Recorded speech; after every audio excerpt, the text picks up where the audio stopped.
Right now, I'm not going to answer any of your questions. I've made my public comments, so I'll see you after the meeting. Damian Kramer never did answer any of 12 News reporter Craig Harris's questions. Kramer banked millions of dollars from his taxpayer-funded charter school while students were dropping out at a rate 10 times the state average. And now Kramer's online school, Primavera, could have its license revoked by the state. 12 News investigative reporter Craig Harris broke the Primavera story, and it was his reporting that ultimately led the state charter school board this past week to start the process of shutting down Primavera after 3 straight years of poor academic scores. Craig Harris is here to tell us the story and what comes next. Good to see you. Good to see you. And for folks who watch Square Off regularly, if you've read the Arizona Republic, you know when Craig was on the last time, he worked for the Arizona Republic. Now he works for 12 News. And you were my boss a long time ago. Many years ago. We've known each other many years, so we're thrilled to have you with us. I'm thrilled personally. Thrilled to be here. Let's drill into the story. Lots of folks like to know, how did you get going on this? I first started writing about charter schools back at the Arizona Republic 8 years ago, and started uncovering charter school millionaires and wrote a bit about Damian Kramer.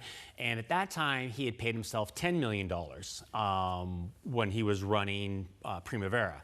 So I came back and started working for 12 News, and I thought, well, I'll just check in and see what's going on with Primavera. And lo and behold, he'd now paid himself $24 million that either went directly to him or went to his company Strong Mind that runs Primavera. And I also discovered that they had 3 consecutive years of D letter grades. So I asked the charter board, what are you going to do?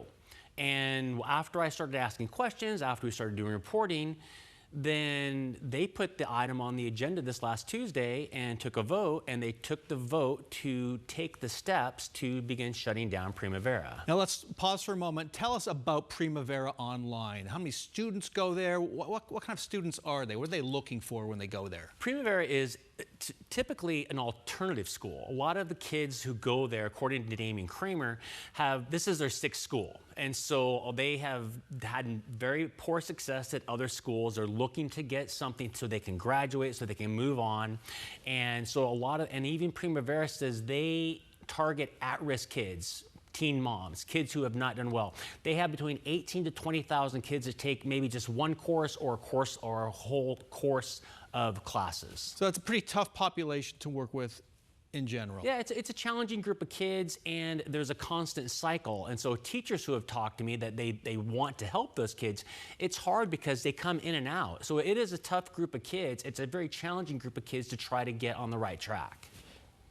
So what did Kramer do that has put him on the brink of losing his license? Well, for 3 straight years, they've got a D letter grade. The only charter school in Arizona of roughly 500 charter schools to do that poorly. Their kids have very poor grades on mathematics. They have incredibly poor grades on English skills. And so when that happens, the charter board can step in. As far as what he's paying himself, the charter board has no authority over that. He can pay himself whatever he wants. And as a matter of fact, in the charter school industry, you can start a charter school in Arizona, become a millionaire, and that's fine.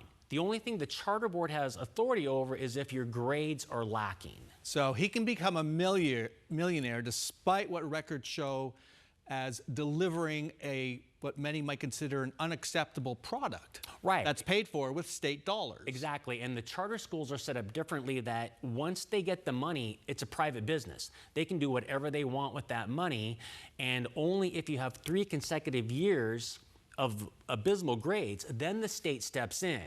And that doesn't guarantee they can shut them down because Mr. Kramer and Primavera can appeal that decision, and the appeals process is going on right now. So it's going to be a couple more months before a final decision is made. Was he on the State Board of Charter Schools radar before your reports? I really don't know, because I asked them when I came back, I said, he's gotten 3 straight letter grades of D. And then they put them on the agenda after 12 News began asking questions. Why is this going on? Your rules state if you get this many letter grades of D in 3 straight years of poor performance, it should be called before the board. Another thing I asked about is if you get 3 straight letter grades of D, you automatically should become an F school according to the State Board of Education, which is a different entity. they're going to give Primavera a 1-year grace because that first D came right out of COVID. So technically they should be an F school, but they're getting a grace period of 1 year. Okay, we saw a video where Damian Kramer refused to respond directly to your questions. You questioned him a few times, I think, at that meeting. What does he say in his defense?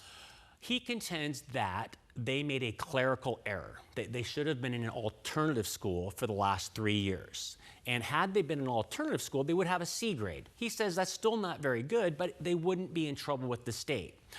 He also told the board that he took a leave of absence in 2019 to 2022 because his wife was ill.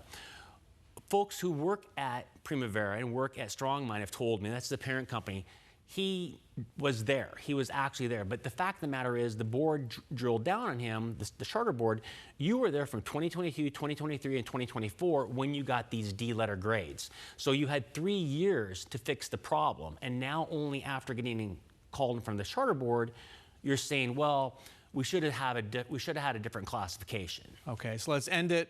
30 seconds. What happens next? What does Kramer have to do now? Well, he can appeal. He's appealing to the charter board. He's trying to get he's trying to get the status changed to alternative school so they'll change their grade from D to a C. But I don't know if the state law allows that. So it could be a tough situation. He can also sue. So there are processes he can go through to keep his school open and to keep serving, about 20,000 kids. Okay, and I know you will keep watching. Craig Harris, thanks so much for joining us. Absolutely, thanks.